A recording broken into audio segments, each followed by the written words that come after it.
ба шабакаи телеграмии мо дохил шавед ва шумо аз аввалинҳо шуда mp3 тарҷумаи маънои қуръонро дастрас мекунед ва ҳамчунин дар викторина озмунҳои мо низ иштирок мекунед.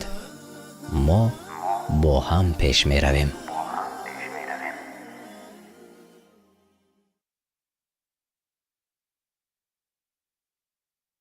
ба номи аллоҳи бахшояндаи меҳрубон. ассалому алайкум ва раҳматуллоҳи ва баракоту. тамошобинони азиз, мухлисони шабакаҳои мо, барномаи дониш ва санҷиш аст ва ин лаҳзаҳо мо иншаллоҳ оғоз хоҳем кард. баъзе сабабҳо, баъзе мушкилиҳои техникӣ буд, аз ин хотир мо натавонистем ба воситаи шабакаи дониш ва санҷиш, намедонам чӣ сабаб бошад, ба ҳар ҳол эфири мустақим мо натавонистем ба баъзе сабабҳои техникӣ ба воситаи шабакаи дониш ва санҷиш бароем. аз ин лиҳоз имрӯз мо аз шабакаи Қуръон дастурамали инсон барномаро пешкаши шумо мегардонем.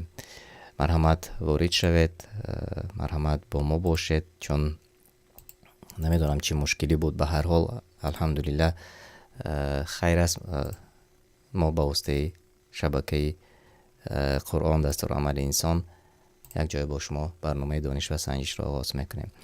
онҳое ки аллакай пайваст шудед, метавонед баробари дидани геймпин ворид ба бозӣ шавед, ворид ба озмуни мо шавед. то он дам ман мехостам кӯтоҳ як ҳадисе барои шумо хонда гузарам ва баъд аз он иншааллоҳ шумо дохил ба барнома мешавед. онҳое ки моро дар шабакаи дониш ва санҷиш интизор ҳастанд, марҳамат ба шабакаи Қуръон дастурамали инсон гузаред ва иншааллоҳ дар озмун иштирок хоҳед кард. чаро ман хостам ана ҳамин ҳадисро мас гуфта гузарам, чун ба имрӯзи мо хеле ва хеле монандӣ дорад. ҳадис дар бораи чӣ? дар бораи мардҳое ки худашонро ба занҳо монанд мекунанд ва дар бораи занҳое ки худашонро ба мардон монанд мекунанд. ва ин гуна инсонҳоро расулуллоҳ саллаллоҳ алайҳи васалам дар даврони худ лаънат карда буданд. яъне ҳар касеро ки худашонро, ҳар марде ки худашро ба зан шабеҳ мекунад ва ҳар зане ки худро ба мард монанд мекунад. айнан ҳадисро мехонам ва баъд аз он давом хоҳем дод иншааллоҳ. аз ибни аббос аллоҳ аз вай розӣ бошад ривоят аст ки расулуллоҳ саллаллоҳу алайҳи васалам мардонеро ки худашонро шабеҳ яъне монанди занон кунанд ва занонеро ки худро шабеҳи яъне монанди мардон созанд лаънат фармуд. ва дар ривоёте омада ки расулуллоҳ саллаллоҳу алайҳи васалам мардонеро ки худро ба занон ҳам монанд месозанд ва занонеро ки худро ба мардон ҳам монанд месозанд лаънат намуд. аммо бубинед ки имрӯз дар тиктоку ман намедонам дар ба мисли ана ҳамин саҳифаҳои иҷтимоӣ шумо ҷавонписаронро мебинед ки ба як дидан, ба як назар кардан намегӯед ки вай мард аст. худашро чунон орову торо дода мӯйҳояшро мисли ана ҳамон пушти уштур боло кардааст. оё зан аст ё мард аст? ва аксарро мебинед ки медонед ки ҳатто барои риш гузоштан метарсанд ё ин ки мешарманд ё ин ки шояд баъзешо ҳамсараш дӯст надорад ки дар рӯяш риш бошад. аммо худаш намуди зоҳирияш аз зебогӣ мисли зан аст ва агар боз ришашро тарошад кӣ мешавад, чӣ мешавад? ва бубинед ки расулуллоҳ саллаллоҳу алайҳи васалам дар даврони худ ин гуна инсонро лаънат кардааст. ва ғайр аз ин як ҳадиси дигарро барои шумо ман мехонам. аз абу ҳурайра аллоҳ аз вай розӣ бошад ривоят шудааст ки расулуллоҳ саллаллоҳу алайҳи васалам фармуд: ду нав از اهل دوزخند که آنها را ندیده ام. رسول الله صلی الله علیه و سلم گفتند در دوران خود گروهی که همراهانشان تازیانه های مانندی دم های گاو است، به وسیله آن مردم را میزنند. فلسطین را به خاطر بیارید و انا همون پلیس ها را به خاطر بیارید، انا همون تازیانه هایی که در دست دارند و مسلمان ها را میزنند، آن را به یاد بیارید. و زنانی اند نیم برهنه که خود منحرف بوده، خودشان گمراه بوده و دیگران را نیز منحرف می سازند. سرهایشان مانندی کوهانی شتوری بختی تمایل یافته است، یعنی مثل کوهانی، مثل همون پشتی اشتر شده است که نه به بهشت داخل می گردند و نه بوی آن را در می یابند، در حالی که بوی آن از مسیری این قدر و آن قدر درک کرده می شود، فهمیده می شود. و انا همین حدیث را علما می گویند که این یک معجزات پیامبر صلی الله علیه و سلم است که 14 عصر پیشتر گفته گذاشتند و امروز ببینید زنهای نیم برهنه را ما و شما میبینیم، هر روز میبینیم. نیم اوریان، یعنی که یا این که باز آنهایی که علمایی که حدیث را شرح دادند گفتند که لباس نازکی پوشیدند که درونشان میتابد و امروز ما میبینیم. البته در دوران رسول الله صلی الله علیه و سلم این گونه زنها نبود. نه، زنها لباسهای خیلی خوب زیبایی که همه جایشان را میپوشید این گونه داشتند و مردها نیست و مثل امروز البته که نبود. و ببینید که علما گفتند که انا همین حدیث این یک معجزات پیامبر صلی الله علیه و سلم بود. و باز در اولش خودتان شنیدید گفته شده است که دو نوع از اهل دوزخند که آنها را ندیدم. اندیشه کنید تماشابینان عزیز و فرزندان ما علال خصوص، چون دوستداری بعضی انا همین گونه در تیک تاک و در هر جاها نمودی ظاهری یک مردهایی که واقعا به مرد مانند نیستند آنها را تماشا میکنند و دوست میدارند. پرهیز کنید از این، چون رسول الله صلی الله علیه و سلم آنها را لعنت کردند. از این خاطر این یک یادرسی بود برای ما و شما پیش از آغاز برنامه و ما و شما این لحظه ها آزمون را آغاز میکنیم و هر یک از شما انشالله در آزمون اشتراک کرده میتوانید. من چت را افسوس که نمیبینم. خب تماشاگران گرامی، میتوانید نوار را بدون یادرسی من نیز به دوستان خودتان، به آنهایی که شما دوست می‌دارید تقسیم کنید تا آنها نیز توانند در برنامه ما اشتراک داشته باشند. بسم الله، ما قسمت اول را این لحظه ها آغاز میکنیم.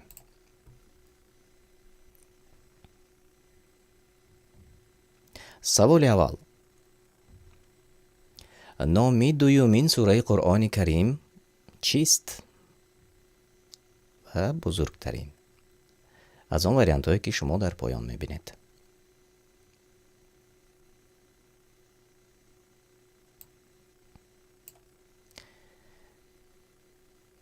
بله موسی، جواب شما درست است.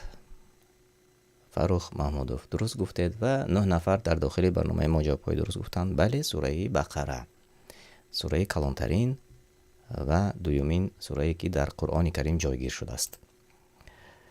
آنهایی که در جاهای اول هستند شما روی اکران میبینید: مهرانه، حاریسه، موسی، محمد و واسع. مبارک باشد. سوال دو: کدام حشرات چون مثال در سوره بقره آمده است؟ پشه، تارتنک، شپرک، مرچه. کدام حشرات چون مثال در سوره بقره آمده است؟ کدامش درست است؟ همچنین در سوره حج نیز آمده است. جوابهای خطا رو من در چت میبینم. بله، در باره پشه، مثال در باره پشه و همگی 2 نفر جوابی درست گفتند و این لحظه ها جای عوض کنی خیلی خوب هم ما و شما دیده میبریم.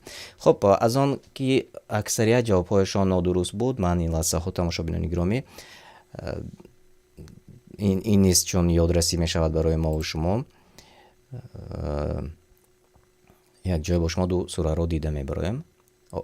سوره بقره آیت رقم 26 و بعد از آن سوره حج را نیز دیده میبریم انشاءالله.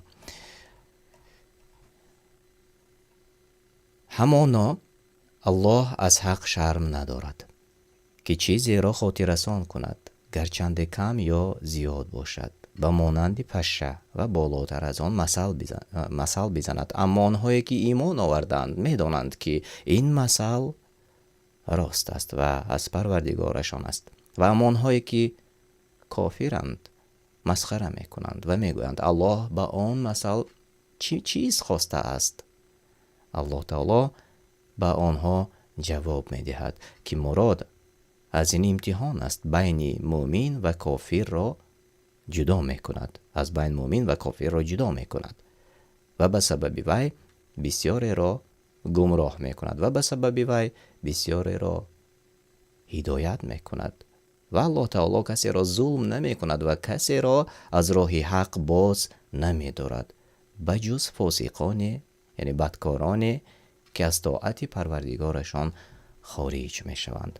همچنین اگر ما شما به سوره حج نگاه کنیم، آیت 73 در آن چنین آمده است. عیناً می خوانم، من ترجمه معنا را تماشابینان گرامی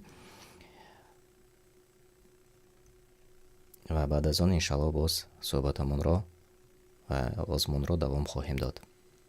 نگاه کنید. ای مردم، مثال آورده شد به آن گوش دهید.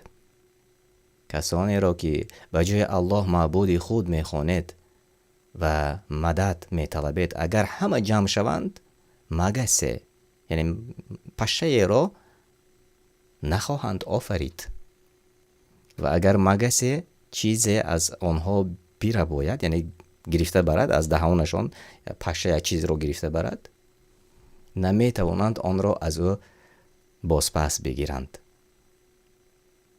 پس طالب و مطلوب هر دو درمانده و ناتوانند. پس با این قدر خواری و ناتوانی چگونه این بوتان را پرستش کرده می شوند؟ این از تفسیر طبری آمده است. و به این مثال مانند خیلی زیاد است. آنهایی که به واسطه کسی از الله تعالی طلب می کند، کسانی که نزد فالبین می رود یا اینکه نزد یگان نابکاری دیگر می رود و مشکل می کشاید، مشکل می طلبد. شما با همین مثالی که الله تعالی برای شما آورده است یک بار خودتان اندیشه کنید، آیا چیکار میکنید؟ به مثل قریشی هایی که همین مثال مگس برایشان، مثال پشه برایشان آمده است، به همان خودتان را مانند میکنید؟ صد افسوس. اما هست حالت های هست که امروز نیز بسیاری از شناسان ما و شما نزد یگان نفری برای طلب حاجت یا برآورده کردن حاجت می روند. حال آن که حاجت ما و شما را تنها او تعالی الله تعالی بزرگوار می برآورد، کسی دیگر نه. از این خاطر در همین آیات های قرآن کریم تفکر کنید. انشالله الله تعالی خودش وعده داده است یا سبب هدایت می شود و یا سبب گمراهی با کافران می شود. و خب بیایید باز با سوال دیگر گذاریم. خب آنهایی که در جایهای اول شما می بینید، قاسم عادلیان مبارک باشد، به جای اول برآمدند و دوام میدیم.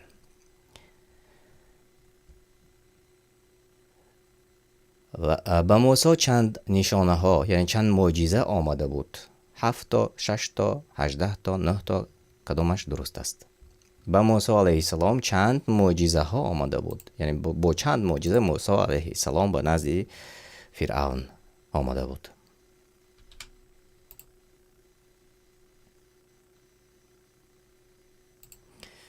خب میبینم جواب های هم خطا هست هم درست. بله جواب های درست از جانب چند نفر آمده رسید. جندالله، فروخ محمودов، محمد مهدی. بله جواب هایتون درست بود. بله 9 نشانه. خب در داخل برنامه ما 6 نفر جواب های درست گفتید، مبارک باشد. آن معجزه ها رو اگر خواهید یک بار یادرس میشم یک جای با شما.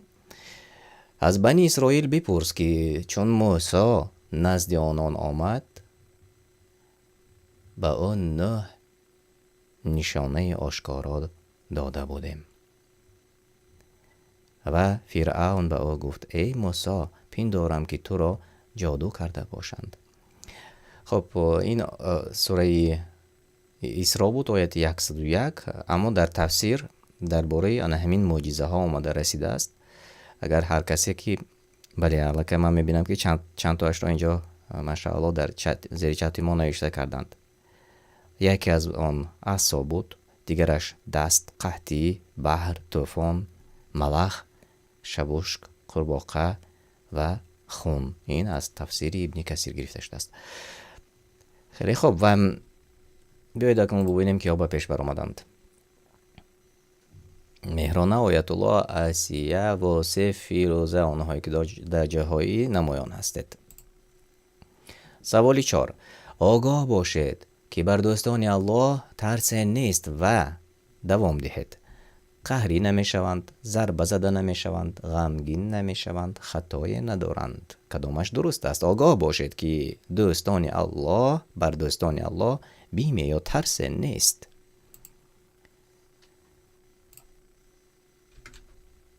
سوره یونس آیتی 62.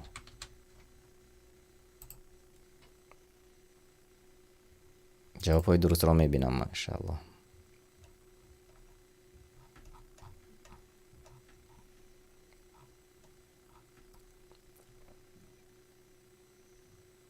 بله 9 نفر جواب های درست گفتند. غمگین نمی شوند. آگاه باشید که بر دوستان الله بیمی نیست و غمگین نمی شوند.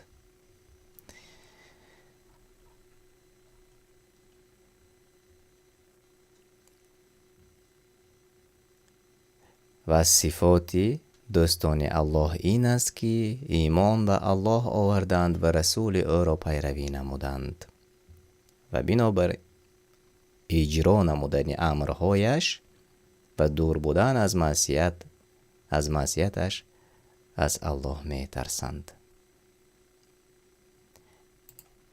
یعنی این از تفسیر سعدی بود و در ترجمه اصلی معنا کسانی را که ایمان آوردند و پرهیزکاری می کردند چون این آمده است. بیمی نیست یعنی ترس نیست انشالله. و خیلی خوب و اکثریت جواب های درست گفتید. آنهایی که در جاهای اول هستند شما میبینید. سوال 5. کدامی از این سوره ها درباره قیامت نیست؟ تکرار است اما یادرسی. الواقعه، زلزله، نصر و یا قیامت. کدامی از این سوره ها درباره قیامت نیست؟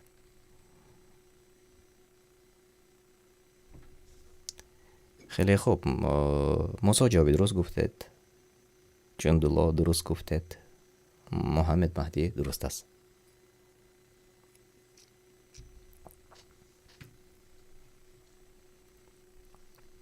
فیض الله ناظموف درست گفتید و 11 نفر در داخل برنامه ما جوابای درست گفتند.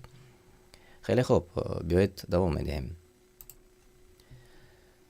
آنهایی که در جاهای اول هستند شما روی اکران میبینید. سوال 6.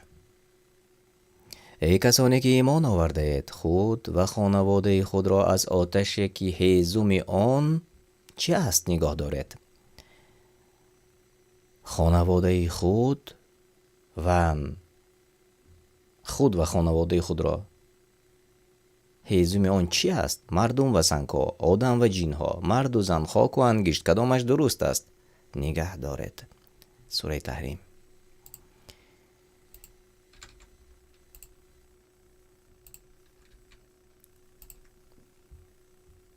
بله، جواب های درست را من زیر چت میبینم از جانب تماشابینان ما، ماشاءالله. و 5 نفر جواب های درست گفتند. مردم و سنگ ها، هیزومی آتشی جهنم. و بیایید ترجمه معنا را خوانده میگذاریم و بعدا دوام خواهیم داد انشالله. ای کسانی که ایمان آورده اید، خود و خانواده تان را از آتشی که هیزم آن مردم و سنگ هاست نگه دارید. آتشی که بر آن فرشتگانی موکل، خشین و سختگیر گماریده شدند که هرگز از الله تعالی در مورد آنچه به آنان فرمان داده می شود نافرمانی نمی کنند و هرچی فرمان می یابند انجام می دهند. اما انا همین آیت به کی گفته شده است؟ یک بار فکر کنید سرشویش را. ای کسانی که ایمان آورده اید. هر کسی که خودش را مسلمان میگوید و ایمان آورده است، خود و خانواده‌تان را از آتشی که هیزم آن مردم و سنگ‌هاست نگه دارید. اگر یک لحظه انسان همین آیت را اندیشه کند، فکر کند، ببینید چگونه هدایت نزدیک است. اما آنهایی که ایمان نآوردند، با نام حقیقیش این لحظه نمیگویم، به ایمان گویم، این گناه کرده گویم. آنهایی که به ایمان هستند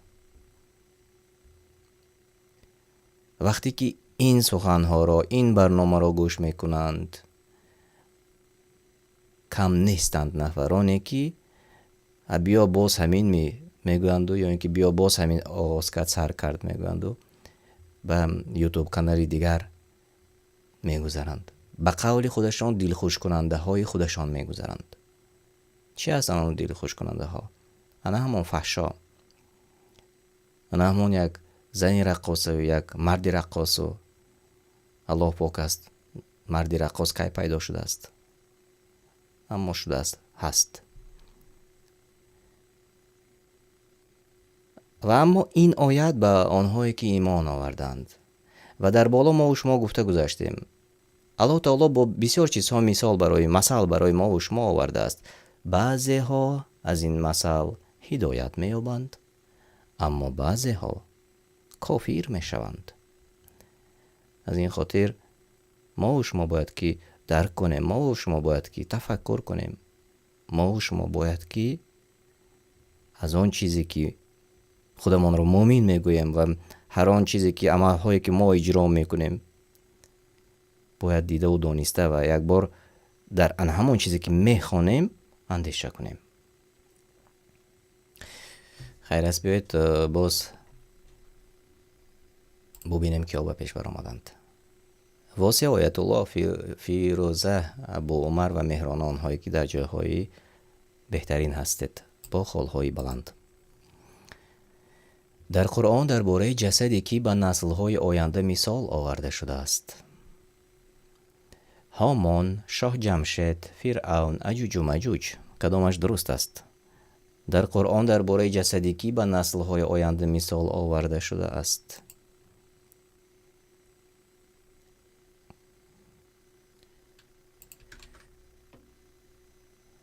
بله، جواب های درست از جانب 7 نفر آمده رسید. فرعون، بله درباره فرعون. و خب این لحظه من میخواستم درباره همین آیت ما و شما دیده برای گفته بودم. انشالله خیر است و وقت هم خیلی کم است تماشابینان عزیز. به هر حال در سوره یونس آیتی 91 و 92 آماده رسیده است برای ما.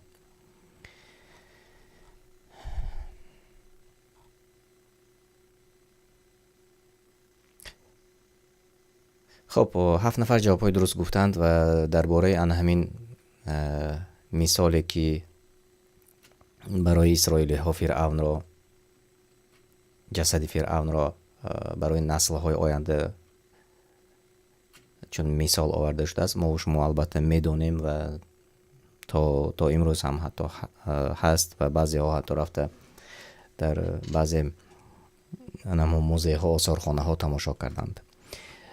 خب 7 نفر جوابهای درست گفتند و ما دوام میدیم. تماشاگران عزیز، قسمت خوبی برنامه ما آمده رسید که ها جاهای اول را سزاوار شدند. تبریک میکنیم آنهایی که به جاهای اول برآمدند. فیروز جای سه مبارک باشد. جای دوم نصیبی آیت الله گردید. جای اول ازانی واسه مبارک باشد. ماشاءالله. همچنین ابو عمر و مهران نیز در جاهای نمایان بودید. شما را صمیمانه تبریک میکنیم.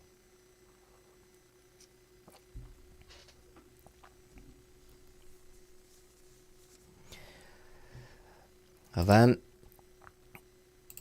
امیدوار هستم که مانده نشدید، خسته نشدید تماشاگران عزیز.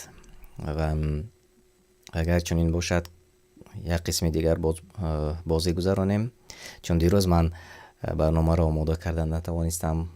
خودم در تا نیمه شب تقریبا تا ساعت 3 در جای کار بودم.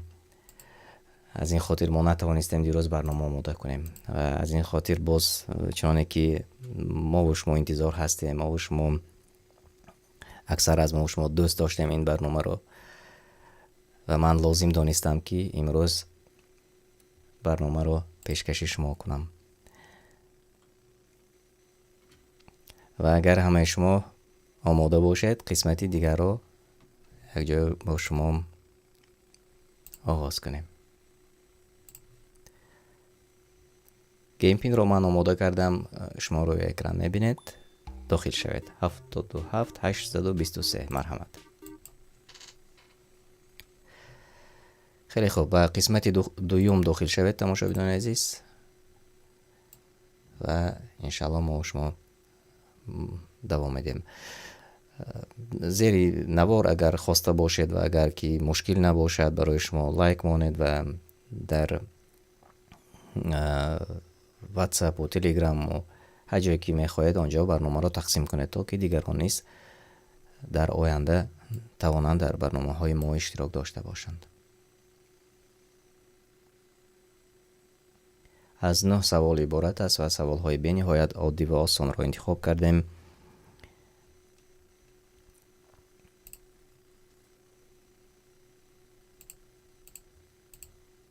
آنهایی که فراموش کردند میتوانید دستگیری کنید، نوار رو دستگیری کنید. از دستگیری کردن شما البته وابستگی دارد، چون تماشای نوار زیاد میشد و اگر اهمیت داده باشید وقتهای اخیر نوارها در شبکه های ما نسبتا کمتر است. از این خاطر من میبینم که تماشابین نیز غافل ماندند به مثل ما. از این خاطر دستگیری کنید و ما هم دیگر رو باید که دستگیری کنیم تا که تماشای برنامه های ما زیاد شود. خب بیایید آغاز میکنیم قسمت دیگر. آنهایی که دیرتر می آید دیرتر میتواند داخل شود. سوال اولی قسمتی دوم.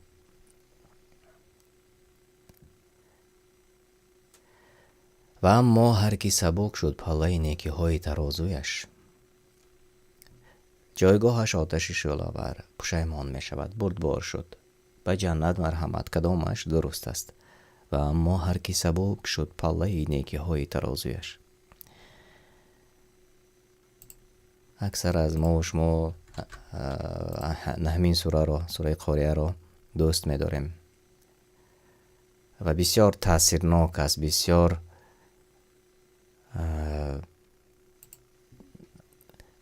هرچند که آنهایی که ترجمه معنا را شنیدند، یک بار تماشا میکنید ترجمه من رو یا گوش میکنید و گویا عربی رو میدونسته باشید، وقتی که به زبانی اصلی سوره القاریه خوانده می شود معنایش رو درک میکنید. و من در یاد دارم گاه در مسجد وقتی که همین سوره القاریه رو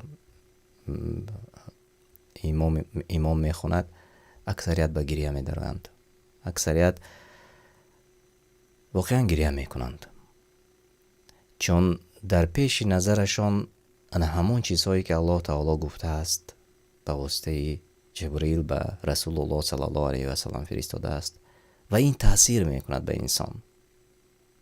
و انسانی با ایمان، هرچند که چون گذشتگان ما بهترین انسان ها، هرچند که به بعضیشان در زندگیشان بهشت وعده شده باشد، هم آنها نیز در هراس بودند و در نیکی کردن همیشگی با همدیگر سبقت میکردند. و در سوره القاریه در آیت 8 آمده است: و اما هر کسی را که سبک شد پله نیکی های ترازویش، جایگاهش در حاویه است. و تو چی دانی که حاویه چیست؟ آتشی بزرگ و بسیار گرم و سوزان است. و آنهایی که 7 نفر رنگ سرخ را انتخاب کرده، جوابهای شما درست بود.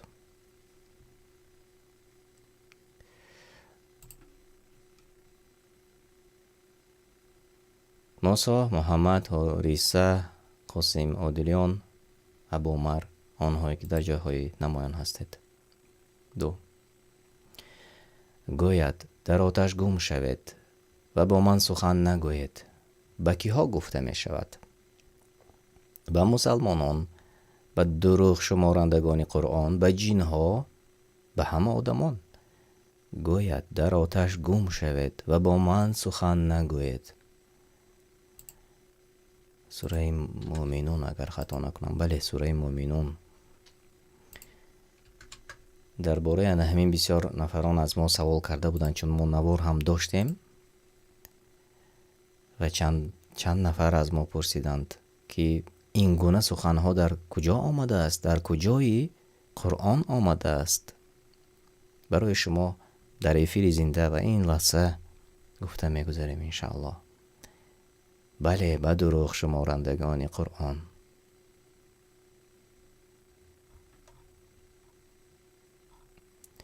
کم نیستند امروز کسانی که قرآن را کتابی کهنه میگویند، حال آن که الله پاک است، حال آن که چقدر چیزهای نوی که شما امروز میابید و میگوید در قرآن، همون قرآنی که شما به گفتی خودتان کهنه میگوید، در آن عصرها پیش آمده است و با نشانه هایش آمده است و امروز شما از آن استفاده میکنید.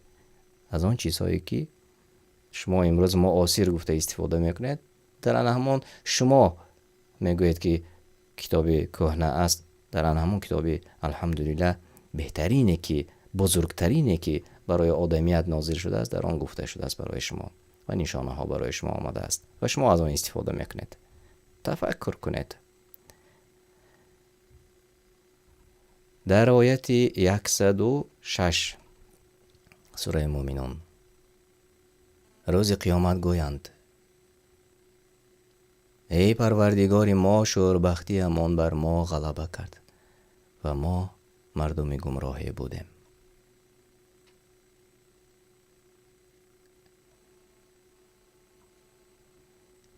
در جواب، در دوامش چنین آمده است: ای پروردگار ما را از این آتش بیرون آورد و باز به دنیا برگردان.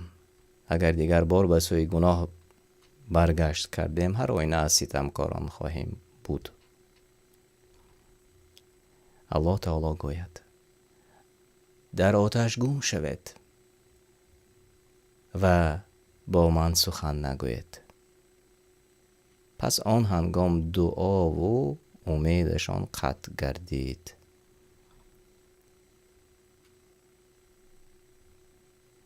یا الله پناه ببر از یا الله از سبحان الله. ببینید تماشابینان عزیز، این یادرسی ها برای ما و شما، برای آنهایی که این لحظه گوش میکنید، برای آنهایی که این لحظه تماشا میکنید، برای آنهایی که عقل دارید، با عقل دریابید. انا همین کفایه است. برای انسانی که خودش را عاقل می حسابد، انا همین کفایه است.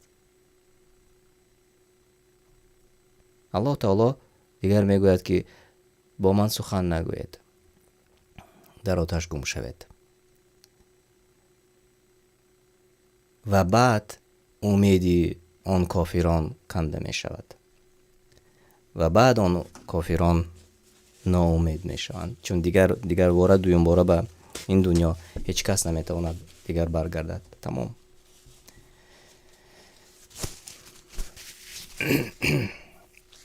دوام میدیم تماشابینان گرامی. آنهایی که در جایهای نمایان هستند شما میبینید.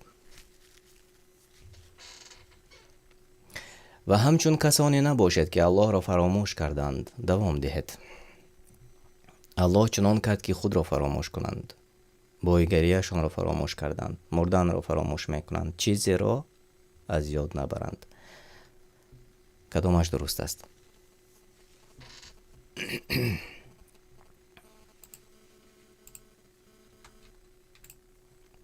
سوره الحشر آیت 19.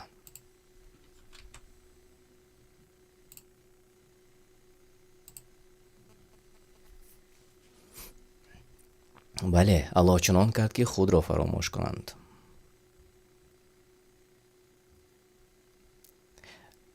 و ای مؤمنان، از کسانی نباشید که الله را فراموش کردند و فرمانهایش را ترک کردند. و الله تعالی نیز چنین کرد که نصیبه نیکی خود را از عذاب روز قیامت نجاتشان میداد فراموش کند. آنها فاسقانند، یعنی از طاعت الله تعالی و رسولش بیرون رفتگانند. تفسیر ابن کثیر.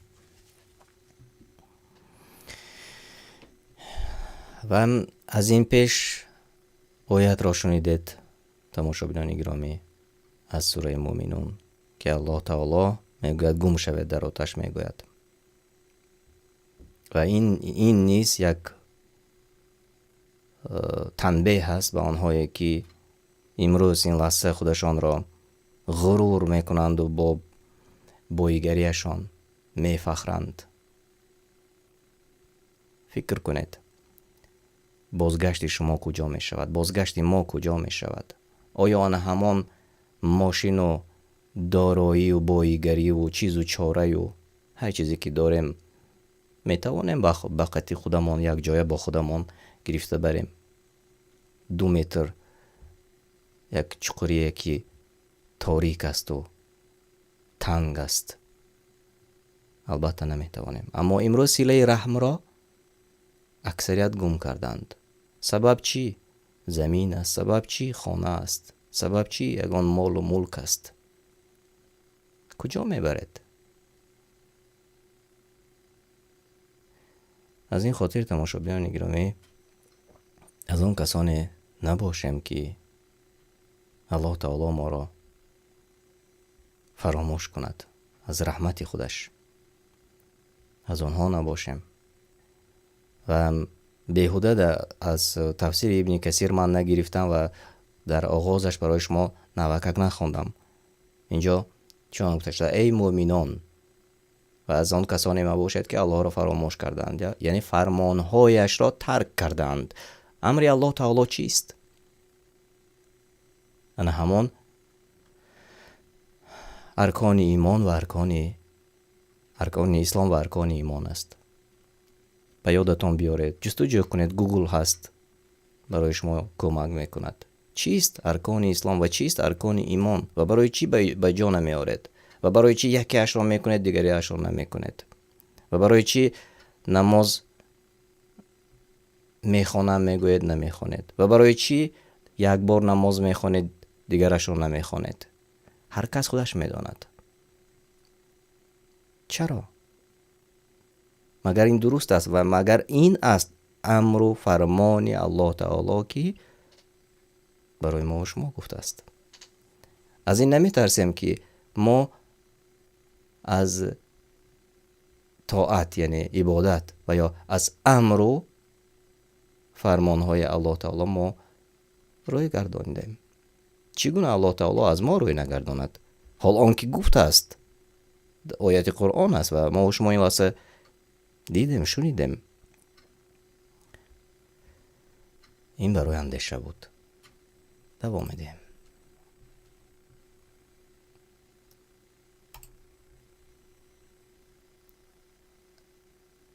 وای بر هر دروغگویی، دوام دهید. کافر، گناهگار، منافق، زیناکار. کدامش درست است؟ از آن وریانت هایی که شما میبینید. سوره جاسیه.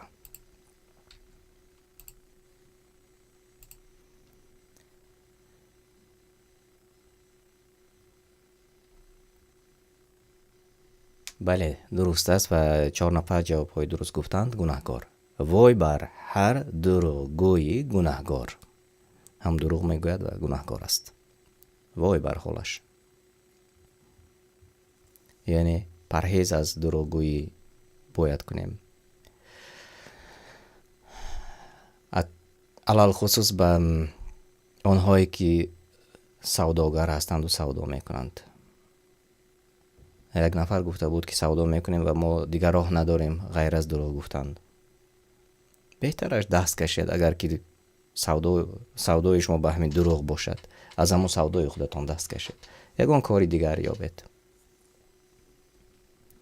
در خاطر دارم در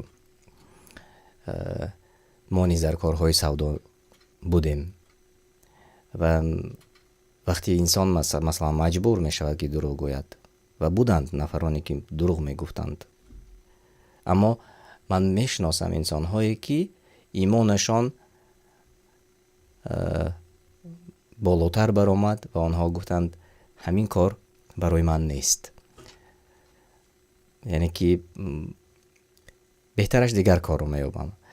من نمیگویم که همه شما دست کشید. نه، برعکس این سنت رسول الله صلی الله علیه و آله از سودا کردن. سودا کنید اگر توانید، اما بدون دروغ، بدون فریب، بدون نیرنگ. و این دخل دارد به اکثریت سوداگرانی که امروز ایمان را فروختند. دوام میدیم.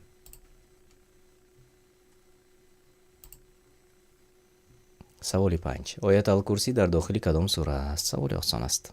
فاتحه، کهف، مریم و یا سوره بقره. کدامش درست است؟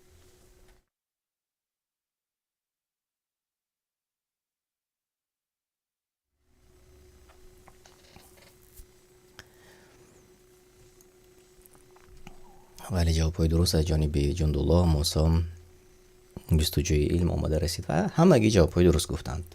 ماشاءالله.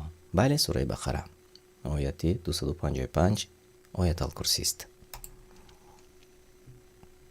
موسی، حارثه، محمد، ابو عمر و حارثه پیغمبر همه سوال های ما جواب های درست گفتید. ماشاءالله.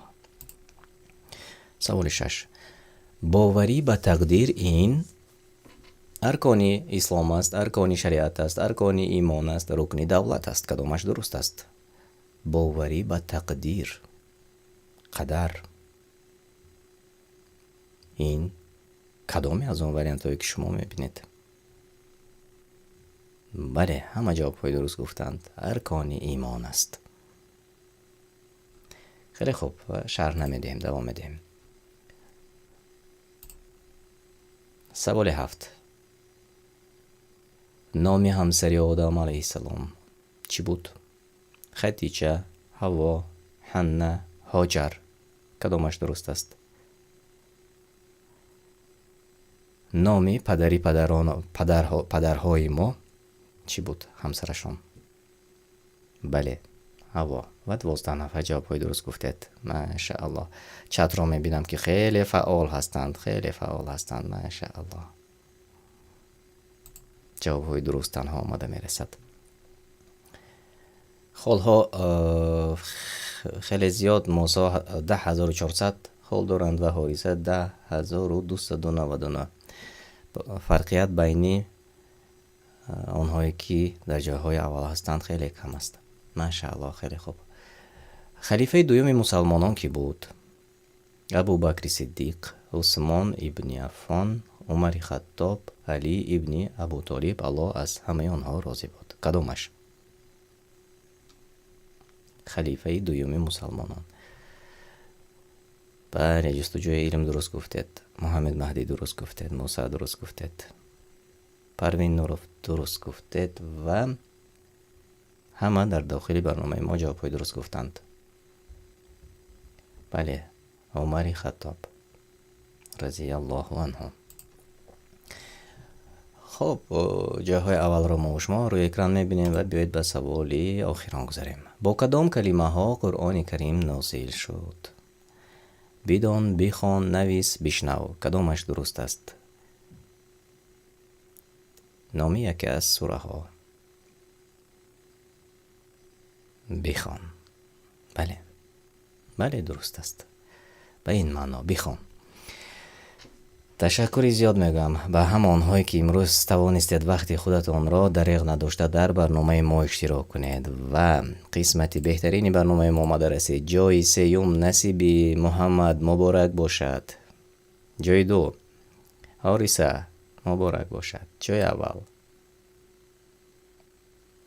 موسی مبارک باشد. بهترین رقابت و همچنین واسه و ابو عمر نیست در جاهای نمایان بودید. من شما را صمیمانه تبریک میکنم.